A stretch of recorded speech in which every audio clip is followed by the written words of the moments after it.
I hate buying things sight unseen, don't you? And yet year after year, whenever Wizards of the Coast brings out a new D&D book, I come running. Today, in this video, I'm going to give you a little bit of a sneak peek at Bigby Presents Glory of the Giants so that you can decide whether or not it's worth your hard-earned money. I've spotted 5 pretty awesome reasons why I'm glad that I shelled out the money in order to get Bigby Presents, and I've also come up with 2 reasons that maybe you might not be as excited about it. First and foremost, Bigby Presents includes some actually interesting monsters for a change. Much like dragons in the monster manual, the giants that are presented to us are often lacking in anything resembling real versatility or flavor or interesting options outside of just hitting like a truck and having a bunch of hit points. Glory of the Giants addresses this with a handful of new giants of every race type, from the hill giant all the way up to the storm, and including a few extra sub-races, including the death giant. These alternate giants not only include undead counterparts, but offer a wider variety of CR for each of the subtypes of giants, so that you can mix and match them to make an interesting adventure instead of just having more and more of the exact same stat block. Added to that, they've incorporated a couple of new mechanics that are actually quite interesting and provide some fun stuff at the table. For instance, they're really leaning hard into the runic theme of the giants, and now each of the giant subtypes has at least one creature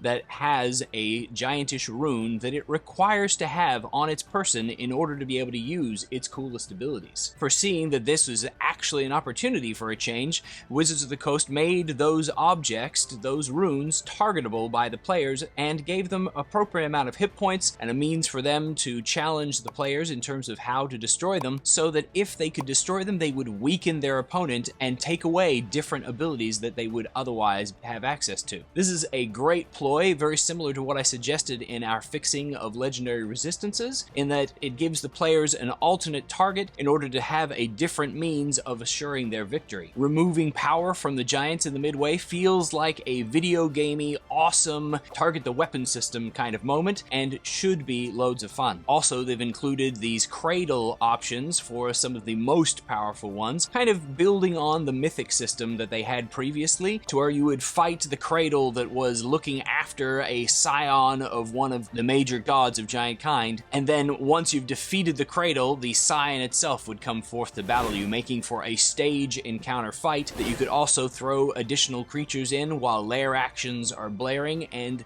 all told, the fight should be a really interesting, drawn-out, 2-step affair that could be a load of fun. Second, Glory of the Giants includes a lot of random tables, including random encounter tables for each of the types of giants, as well as a few others. As part of the random table, not only are you deciding what creature is there, but you have a guidance as to what kind of attitude they're going to have towards the player characters when they encounter them. The giants that you run across could be indifferent towards your existence and just going about their business. They could be friendly and interested in coming and talking to you, or they could be what many might consider the default state, hostile and ready to squash. Adding this into the random encounter table, while it's not exactly revolutionary and not something that DMs shouldn't have been deciding on beforehand, random tables are often best when used as prompts rather than things that we're slaved to, and in this case, adding the attitude roll so we can determine whether they're friend or foe increases the value of these random tables. As well as tables for the actual encounters themselves, there's also a number of tables to help us determine the names of our giants, their personality traits, and other interesting details, so that what we present at the table is not just a flat behemoth of targeted hit points, but rather somebody with a little bit of spark to them that might capture our players' interest. The third positive for Bigby Presents is the giant enclaves and the toolbox approach that Wizards of the Coast took with this particular book. Rather than providing a short adventure to give an idea of how things were put together, they gave a toolbox full of loads of different fantastic locations that have details as to how they fit into the history, some maps and basic ideas of ways that you could use it, some prompts and hooks with similar value to the randomization of the tables in the random encounters. Along the lines of Mike Shea over at Sly Flourish's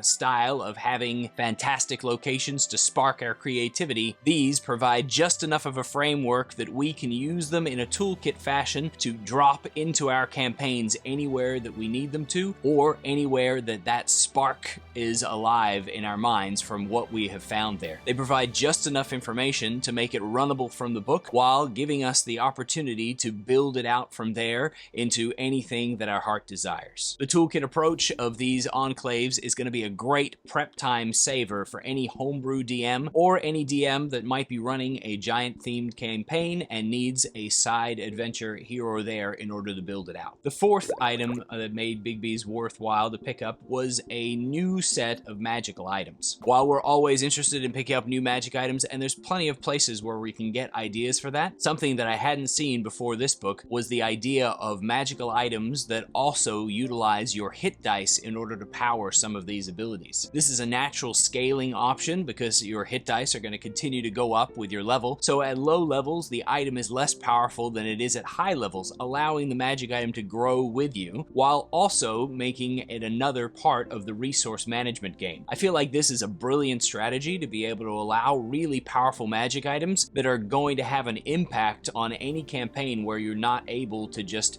one and done the fight for the day. While I don't think that Bigby's is necessarily worth buying just to gain access to those magic items, being able to take a look at them is a great spur for the creativity when it comes to creating our own magic items, or just so that we can hand out some really sweet loot. They did seem to me to have a little bit of an emphasis on the higher end magic items, legendaries, artifacts, all sorts of stuff like that, rather than the lower end of magic items, but there is a range throughout there and a handful of good options for every tier of play. Plus, even if you are giving out a very rare magic item, if it's tied to your constitution and your hit dice to be able to determine how effective it is, then it essentially scales from a much lower point to the superpower that it's going to be when a very rare item would more normally be put into the hands of your players. Finally, Bigby Presents gave options to help players feel like giants. Personally, the idea of a tiny 2-foot-something halfling turning into an 8-foot-tall ogre of a beast in the barbarian subclass is pretty hilarious to me, and definitely seems like it would be a load of fun. Incidentally, that same subclass for the barbarian helps to make an option for somebody who may want to be the thrown weapon specialist, or a reach weapon specialist, given that unlike the rune knight, when you grow to large size as a giant's barbarian, you gain reach for your attacks. This allows you to potentially make kind of a skirmisher style barbarian that wouldn't normally work as easily with most of your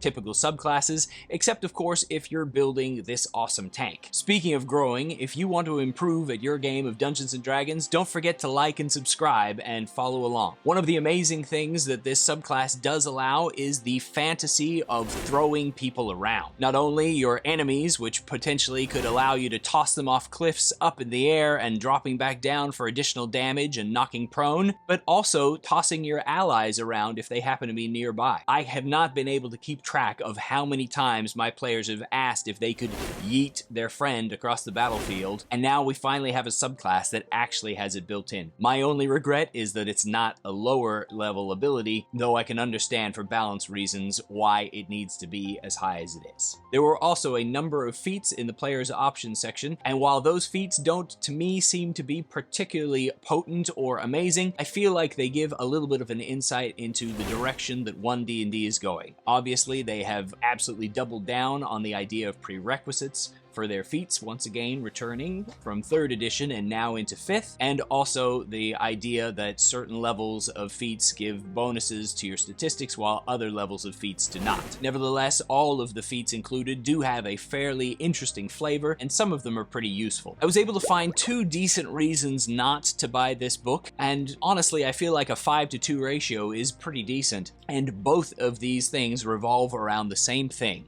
art. The first of these is something that's a little bit controversial in the community at the moment, which was that for whatever reason, some of the artwork was enhanced by artificial intelligence. No matter your opinions on whether or not using other people's art through a random generator like that is a super bad thing, the fact of the matter is that some of the artwork that went through that AI was definitely not improved by the process, with weird little things coming off and wisps of stuff everywhere, hands that don't look quite right, feet that belong on a different creature. The artwork just isn't quite the quality that it should be for such an expensive book. Wizards of the Coast has apparently addressed this and is updating their policies for artists in order to ensure that AI isn't used in the future, which honestly is a pretty big win for such a major company to put that out and say that we give things for humans made by humans. But unless they're fixing the artwork before it gets released into print, well, it doesn't really make much difference, does it? The second reason to do with art and not buying Bigby's is that, once again, Wizards of the Coast has elected to use this